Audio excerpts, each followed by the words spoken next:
পুলিশের মধ্যে এটি আসলে কিভাবে আবার ফিরে আনা সম্ভব, যে তারা যে একটা আইন শৃঙ্খলা বাহিনী, তারা যে আসলে কারো পেটাও বাহিনী না, তারা যে জমিদারের রাখাল না, লাঠিয়াল না, এটা কিভাবে তাদের মধ্যে ফিরে আসবে? এইটার জন্য কোনো কোনো আমি আমি শুধু এটা বলিনি, কোনো কোনো পুলিশ কর্মকর্তা, পুলিশের যারা সদস্য, তারা আমাকে বলেছেন, আপনিও নিশ্চয়ই এটি শুনেছেন, যে পুলিশ যেগুলিকে মারা হয়েছে তাদের বিচারের ব্যাপারটা মানে দুটাই যদি পাশাপাশি আসলে ঠিক করা হইতো, তাইলে মানে যারা অপরাধী পুলিশ তাদেরকে শাস্তি দেওয়া, যেসব পুলিশ আসলে হত নিহত হয়েছেন তাদের বিচারের ব্যবস্থা করা, বা তাদেরকে অ্যাটলিস্ট অ্যাকনলেজ করা, ওইটা যদি হইতো তাহলে তাদের জন্য একটু সুবিধা হতো। আপনি কি সেরকম মনে করেন কিনা? আমি এই বিষয়ে নিয়ে আর চর্চাও করিনি, চিন্তাও করি না। আমার মনে হয় যে এটা হোম মিনিস্ট্রি, সবাই সবাই বিজ্ঞ লোক আছেন, তারা নিশ্চয়ই এই বিষয়টা তারাও হয়তো দেখছেন বা চিন্তা করছেন, আই ডোন্ট নো। সেটা তো আমি যদি হোমে থাকতাম তাহলে আমি আপনার প্রশ্নের উত্তর দিতে পারতাম। অনেকেই করে চান, আমাকে অনেক কষ্ট করতে হচ্ছে চায়নাকে আনতে। আপনি জানেন যে তার পিছনে কারা ছিল। এইগুলো যত তারা চায়নাও বলছে যে আমরা যত তাড়াতাড়ি পারি স্টার্ট করতে চাচ্ছি, কারণ আপনি জানেন আমাদের দেশে মানুষের অবস্থা। আপনি জানেন অলরেডি, আপনি দেখেন কত রকম অভিযোগ আসতেছে, তাই না? না, সেগুলি ঠিক আছে। আমার মনে হয় যে আমি মোটামুটি বুঝতে পেরেছি। এই পর্যায়ে আমরা অন্য প্রসঙ্গে যেতে চাই আপনার অনুমতি নিয়ে।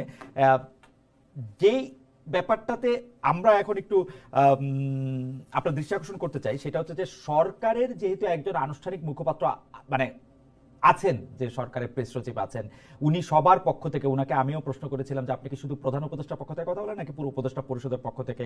তো উনি বলেছেন যেহেতু প্রধান উপদেষ্টা পরিষদকে আসলে লিড দিচ্ছেন, সেটা আসলে পুরো সরকারের পক্ষ থেকে কথা বলা হয়। তো সরকারের যে জায়গায় আমরা সরকারের সেই মুখপাত্রের বিভাগ অর্থাৎ প্রেস সচিব, উপপ্রেস সচিব, তাদের কথা এবং অন্যদের কথার মধ্যে একটু আলাদা থাকছে বা কার্যক্রমে, সেটা হচ্ছে যে কোনটা আসলে প্রেসার গ্রুপ, কোনটা আসলে মবের সংজ্ঞা কি। আমরা যদি আপনাকে উদাহরণ দেই, যে থানা পুলিশ সরকারের নির্দেশনা মতো কাজ করতে পারছে না, কেউ কেউ বলছে, কোথাও কোথাও আমরা দেখছি থানা ঘেরাও করে নির্দোষ ব্যক্তিকে আটক করার জন্য চাপ দেওয়া হচ্ছে, কোথাও কোথাও আমরা দেখছি থানা ভাঙচার করে আসামি ছাড়িয়ে নেওয়া হচ্ছে, মানে কখনো বিএনপি কখনো এনসিপি, বিএনপি বেশি এনসিপি কম, কখনো এনসিপি বেশি বিএনপি কম, এমন ঘটনার পর কেউ কেউ বলছেন অন্তর্বর্তী সরকার যেহেতু এগুলি সামলাতে পারছে না, সেহেতু দেশে জাতীয় নির্বাচনের পরিবেশ তৈরি করা সরকারের জন্য কঠিন বা অসম্ভব কাজ। আপনার মন্তব্য একটু আমরা শুনতে চাই। মব, প্রেসার গ্রুপ, থানা ঘেরাও করা, মানে থানা বা আইন শৃঙ্খলা পরিস্থিতিকে আসলে একটা শিথিল অবস্থা বিরাজ করতেছে কিনা?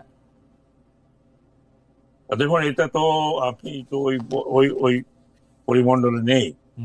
তবে আমি একটা কথা আপনাকে বলি যে হ্যাঁ, আমিও মনে করি যে কোথাও কোথাও মানে শিথিল হয়েছে, ল্যাপস হয়েছে। একটা কথা কি খালেদ ভাই, ব্যাপারটা হলো কি, আপনি একটু চিন্তা করেন যে এই আইন শৃঙ্খলা যে যে আপনার সংস্থাটা আছে, আমি পুলিশ বা র্যাবের কথাও দুটেই বলবো, এদের অবস্থানটা কি ছিল আগে, আর এদের অবস্থান মাঝখানে কি হয়েছিল, আর এদের অবস্থান এখন কিরকম? একটা একই তো, এখন তো এখানে তো চেঞ্জ হয়নি। এমন তো না যে 1,20,00,000 বা 2,30,000 লোক একা রাতারাতি চেঞ্জ হয়ে গেছে বা তাদেরকে রিপ্লেস করা হয়েছে। It's not possible.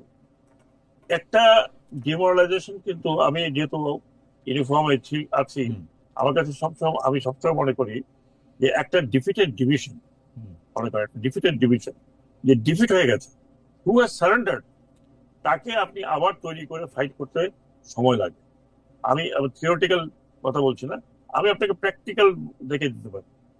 16 ডিসেম্বরে যখন এই পাকিস্তান আর্মি আপনি সারেন্ডার করলো, সেই সোলজার গুলোকে মনে করেন আবার ফিরে গিয়ে, did they have soldier quality? No, most of them did not. এবং তাদেরকে বেশিরভাগকেই আপনার চাকরি থেকে করা হচ্ছে। কিন্তু ডক্টর হোসেন, আমি এই জায়গাটাও আবার একটু আমাকে বুঝতে চাই যে 1,20,000 পুলিশের যে কর্মকর্তা আছে, যদি আপনি তাকে মিন করে থাকেন, তাকে আপনি ডিফিটেড কেন বলতেছেন? কারণ আমি 5 আগস্টে কিন্তু পুলিশের বহু সদস্য বলেছেন যে তারা বাধ্য হয়ে তারা আওয়ামী লীগের এই সরকারে ছিল। আমি শোনেন, আমি একটা কথা বলছি, আমি ওভারঅল তাদের কথাই বলছি। আমি কিন্তু বেশ কিছুদিন এদের সাথে ছিলাম, রাইট, এবং আমি এই কথা তাদেরকে বলেছি যে you have to come out of that trauma. আমি পুলিশের কোনো কর্মকর্তার কথা বলছি না, আমি ওভারঅল ট্রুপসের কথা বলেছি। But they are not traumatized. They are not traumatized. They are very happy. আমি আপনাকে বলি, আমাদের 20তম ব্যাচের আমি 20তম ব্যাচে কিছুদিন সরকারি চাকরি করছি, যেই পুলিশ অফিসাররা আওয়ামী লীগের আমলে খুব বাহাদুরি করছে, আমাদের অন্য 20 ব্যাচের অফিসারদেরকে কিন্তু তারা আটকে রাখছিল, এখন তারা সামনে আসছে, সামনে আইসা কিন্তু যতটা পারতেছে খুশির চোটে, আমি আপনাকে কি বলবো, তারা দে আর ভেরি হ্যাপি। এবং এবং আওয়ামী লীগের 100 জন যদি পুলিশ কর্মকর্তা থাকে, তার মধ্যে 10 জন যদি আওয়ামী লীগের খুব ঘি মাখন খায় থাকে, 90 জনই অপ্রেস ছিল। ওরা তো বিজয়ী। আপনি কিন্তু আমার কথাটাকে আপনিও বুঝতে পারেন না না, আমি আমি আমি পুলিশ অফিসারদের কথা বলছি না, যারা এখন আপনি যারা বলেন খুশি, জি তারা খুশি, তারা খুশি। পুলিশ অফিসার কি যায় রেড করতে? পুলিশ অফিসার কি যায় আপনার ডাকাত ধরতে? কে যায়? ও মাঠে জি কনস্টেবল বা সাব ইন্সপেক্টর, রাইট, থানা পরিচালনাটা কারা করে? রাইট, সেখানে তো আপনার ব্যাচের লোক যায় না। ওখানে তো যায় মানে ইন্সপেক্টর লেভেল, তাই না? ওসি ওসি এরাই তো ছিল মাঠে। আমি যদি বলি এনারাই তো মাঠে ছিল। এদের উপরে এরা যা করেছে অন দি পিপল, পাবলিক, এবং এখনো তারা ভয় পায় যে পাবলিকের এগেনস্টে কোনো কথা বললে হয়তো তারা অভিযোগ। আমি যেটা বলছি, বলার চেষ্টা করছে, আমি যেটা বলার চেষ্টা করছি, দেখেন মানে দে আর ডিফিটেড সোলজার। তারা একটা রিজিমের নিচে তারা রিজিমকে পরিচালনা করছে একরকম। হ্যাঁ, যদি রিজিম বলছে যে ধরে আন, তারা বেঁধে নিয়ে আসছিল, মনে হচ্ছে আপনার? They made that powerful. Police পর্যায়ে সরকার নিয়ন্ত্রণ করতে, অপরাধীদের নিয়ন্ত্রণ করতে ব্যর্থ হচ্ছে কিনা, নাকি এক ধরনের শিথিলতা দেখাচ্ছে, এই কারণে যে এই শিথিলতা দেখিয়ে সরকার দেখাতে চায় যে এখনো নির্বাচনের জন্য আসলে এই সরকার যথোপযুক্ত পরিবেশ দিতে পারবে না? আপনার কাছে কি মনে হয় যে থানা পুলিশের এই যে শিথিলতা? এটা তো আমি একরকম ব্যাখ্যা করতে পারি, আপনি একরকম ব্যাখ্যা করতে পারেন, আর আমাদের দেশে ব্যাখ্যা তো আপনার পজিটিভ কম হয়, নেগেটিভ বেশি হয়।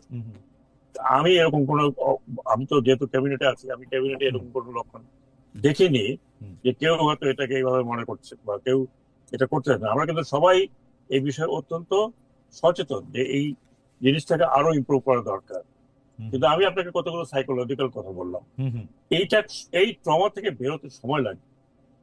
কারণ আপনি একটা কথা মনে রাখবেন যে আমরা তো বিদেশি লোক না, বা এই পুলিশ তো বাইরে থেকে আসবে। এই পুলিশের কিচেন কিন্তু এইখানে, সেটা যে নিজের দেশের লোকের উপরে গুলিবর্ষণ, নিজের দেশের লোককে টর্চার করা, এটা তো এখন দেয়া রিয়েলাইজিং যে এটা কতখানি অমানবিক কাজ তারা করেছে। 5 অগস্ট বা 4th অগস্ট পুলিশের এক্সস্টন চলে আসছে। পুলিশের মানে একটা টায়ার্ডনেস, এমন টায়ার্ডনেস, সাধারণ পুলিশ, আমি বলছি না যে সবাই, কিছু কিছু তো অতি উৎসাহী ছিল, কিন্তু বেশিরভাগ পুলিশের একটা টায়ার্ডনেস, একটা ভয়, একটা ভীতি যখন দেখলো যে এত গুলি করে, এত মারার পরেও কেউ কিন্তু দৌড়ায় জানিয়ে আরো আসছে। একটা অভূতপূর্ব ব্যাপার। আপনি খালেদ নিশ্চয়ই বলবেন এটা অভূতপূর্ব। না সেটা ঠিকই আছে, কিন্তু আপনার কাছে কি মনে হয় যে পুলিশের মধ্যে এটি আসলে কিভাবে আবার ফিরে আনা সম্ভব, যে তারা যে আইন শৃঙ্খলা বাহিনী, তারা যে আসলে কারো পেটাও বাহিনী না, তারা যে জমিদারের রাখাল না, লাঠিয়াল না, এটা কিভাবে তাদের মধ্যে ফিরে আসবে? এইটার জন্য আমি শুধু এটা বলিনি, কোনো পুলিশ কর্মকর্তা, পুলিশের যারা সদস্য, তারা আমাকে বলেছেন, আপনিও নিশ্চয়ই এটি শুনেছেন, যে পুলিশ যেগুলিকে মারা হয়েছে তাদের বিচারের ব্যাপারটা মানে দুটাই যদি পাশাপাশি আসলে ঠিক করা হইতো, তাইলে মানে যারা অপরাধী পুলিশ তাদেরকে শাস্তি দেওয়া, যেসব পুলিশ আসলে হত নিহত হয়েছেন তাদের বিচারের ব্যবস্থা করা, বা তাদেরকে অ্যাটলিস্ট অ্যাকনলেজ করা, ওইটা যদি হইতো তাহলে তাদের জন্য একটু সুবিধা হতো। আপনি কি সেরকম মনে করেন কিনা? আমি এই বিষয় নিয়ে আর চর্চাও করিনি, চিন্তাও করি না। আমার মনে হয় যে এটা হোম মিনিস্ট্রি, সবাই বিজ্ঞ লোক আছেন, তারা নিশ্চয়ই এই বিষয়টা তারাও হয়তো দেখছেন বা চিন্তা করছেন, আই ডোন্ট নো। সেটা তো আমি যদি হোমে থাকতাম তাহলে আমি আপনার প্রশ্নের উত্তর দিতে পারতাম। আচ্ছা ঠিক আছে, কিন্তু আমাদের দর্শকরা আপনাকে অবশ্য আগেও আমি এই প্রশ্ন করেছিলাম যে আপনি যখন স্বরাষ্ট্র মন্ত্রণালয়ে ছিলেন তখন আপনার রাইফেল এবং স্নাইপার রাইফেল এবং গুলির প্রসঙ্গে আপনার কথাটি বলে আপনাকে আসলে অনেক, আমি যদি এটাকে বলি হচ্ছে যে পলিটিক্যাল লিডাররা যেরকম ব্যাকলেশের সম্মুখীন হন, বাংলাদেশের মানুষরা ব্রিগেডিয়ার জেনারেল সাখাওয়াত হোসেনকে অনেক বেশি জেনেও সেই ব্যাকলেশেরই সম্মুখীন হতে আপনাকে দেখেছেন কখনো খবর। এইটা কি আপনার কখনো মনে হয় যে হাইন্ডসাইট আপনি যদি পুরনো জিনিসটা দেখতে চাইতেন তাহলে এই কথাটা আপনার না বলতেন, যে না 7.62 রাইফেল স্নাইপার কোত্থেকে এসেছে, এটা তো পুলিশ ব্যবহার করে না, এই বক্তব্যটাকে আপনি না দিতেন? এরকম কি হয়? না, আমার কথাটা আমি এখনো পরিষ্কার করে বলছি, যেটা পুরনো জিনিস বলার কি, আমি আমি জানেন খালেদ, আমি তো আপনি যে 15 বছরের কথা বললেন, এই 15 বছর কিন্তু আমি একটা কথা বলেছি, যখন এই ধরনের সরকার কোল্যাপস করে হুম হুম তখন কিন্তু দেশের প্রতিটি অঙ্গ কোল্যাপস করে। হুম বুঝতে পারছেন না, আমরা একটা কোল্যাপস অ্যাডমিনিস্ট্রেশন, একটা কোল্যাপস কান্ট্রির মধ্যে বসে আছি। ডক্টর হোসেন, অনেকে যে এরকম বলেন যে উপদেষ্টাদের মধ্যে কেউ কেউ আসলে অনেক দিন ধরে ক্ষমতায় থেকে যেতে চান, কেউ কেউ বলেন যে প্রধান উপদেষ্টাকে আরো কয়েক বছর ক্ষমতায় রাখা বা থাকার প্রশ্নে কেউ কেউ কথা বলছেন।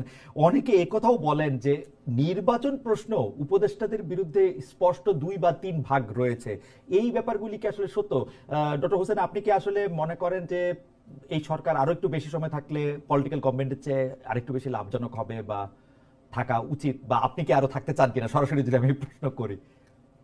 আমি খালেদ, আপনি আমাকে চেনেন, জি আজ আজ থেকে চেনেন না তো, জি জি 30 বছরের ধরেন মতো ধরে প্রায় সময় ধরে চিনি। জি 30 বছরের মতো হয়েছে। জি আমি আমি যদি ক্ষমতায় থাকতে চাইতাম তাহলে বহু আগে আমি থাকতে পারতাম। ওকে, এটা আমি একবার আপনাকে বলেছি। রাইট রাইট তারপরে কনসিকুয়েন্সেস কি হতো সেটা পরের কথা, right. But I could have any time. তো আমার ওই ধরনের কোনো ক্ষমতা থাকার ইচ্ছা নাই। হুম হুম আমি যতটুকু সময় পেয়েছি আমি কিন্তু একদম খুব সিনসিয়ারলি, আমি সাধারণ মানুষের জন্য, কারণ আমি যেখানে আছি 2টো মন্ত্রণালয়,